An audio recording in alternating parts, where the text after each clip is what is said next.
Lighter देता है और कुछ कागज देता है। भैया, आपने तो कमाल कर दिया, मुसीबत के समय पर भी सब सामान तैयार करके रखा है। हाँ, इससे अच्छा अब आग लगाना आसान हो जाएगा। उसके बाद सब वहाँ बैठ जाते हैं और काफी देर तक परेशान बैठे रहने के बाद अगर हम यहाँ पर बैठे रहेंगे तो भूखे प्यासे ही जान निकल जाएगी। बिल्कुल, क्योंकि अब तो बाढ़ का पानी बढ़ गया होगा और वहाँ पर तो सब कुछ खराब हो चुका होगा। अब हम यहाँ पर बचकर आए हैं तो इसका मतलब हमें यहाँ पर कुछ समय रहना होगा। और अगर हमें यहाँ रहना होगा तो उसके लिए हमें कुछ न कुछ व्यवस्था तो करनी ही होगी। सबसे पहले सभी बहू उठकर आसपास जंगल में फल फ्रूट ढूंढने के लिए जाती हैं और उन्हें काफी सारा खाने का सामान मिल जाता है। सबके लिए वो फल फ्रूट लेकर आती हैं और सब उसके बाद फल फ्रूट खा लेते हैं। यहाँ के फल तो बहुत स्वादिष्ट है, लेकिन फल से ज्यादा पेट नहीं भरता और थोड़ी ही देर में भूख लगने लगती है।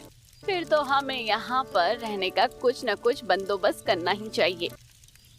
सब वहाँ पर बैठे हुए थे और मोहन एक आइडिया देता है।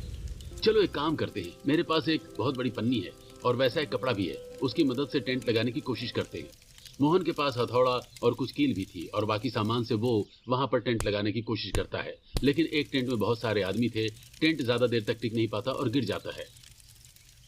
ऐसे तो बिल्कुल भी काम नहीं चलेगा, हमें कुछ अच्छा बंदोबस्त करना होगा रहने के लिए। सब लोग बहुत सोच रहे थे कि आखिर जंगल में किस तरीके से रहा जाए, क्योंकि वहां पर टेंट या तिरपाल लगाना भी कारगर साबित नहीं हो रहा था। अब सभी को कुछ तो करना ही था जिससे सब कुछ अच्छे से हो सके, लेकिन आखिरकार क्या हो सकता है? देखो जरा, यहाँ पर कितनी सुंदर सुंदर चिड़िया है और पेड़ों पर किस तरीके से अपना घोंसला बना रही हैं। हाँ बिल्कुल, तिनके तिनके ढूंढ कर लाती है और कितनी मेहनत से अपने घर को बनाती है। आइडिया, क्यों ना हम सब भी इसी तरीके से जंगल से बहुत सारी जरूरत का सामान इकट्ठा करके लाए और उसके बाद अपना घर खुद बनाए। हम ऐसा सोच सकते हैं कि हम एक आदिवासी जमाने में आ गए हैं और हमें तो पता भी है कि पुराने जमाने में किस तरीके से घर बनते थे। हाँ बिल्कुल कर सकते हैं, लेकिन बस लकड़ी काटने के लिए काश हमारे पास कुल्हाड़ी होती और फिर तो हमारा काम और भी आसान हो जाता। हम लकड़ी का ही घर यहाँ पर बना सकते थे, लेकिन लकड़ी का घर बनाने लगेंगे तो समय बहुत लगेगा, हफ्ते भी लग सकते हैं। अब ये सब बात सुनकर सब उदास हो जाते हैं। तभी सरिता देखती है कि गिलहरी पेड़ के अंदर जा रही है और जंगल के काफी जानवर पेड़ के अंदर रहने की कोशिश कर रहे हैं।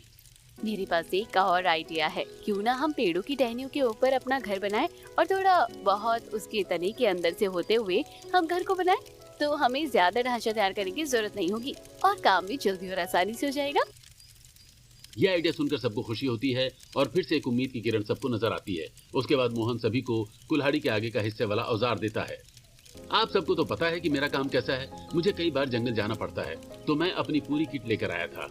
इसमें सारा जरूरत का सामान मिल जाएगा, बस हमें कुछ लकड़ी इकट्ठी करके इसके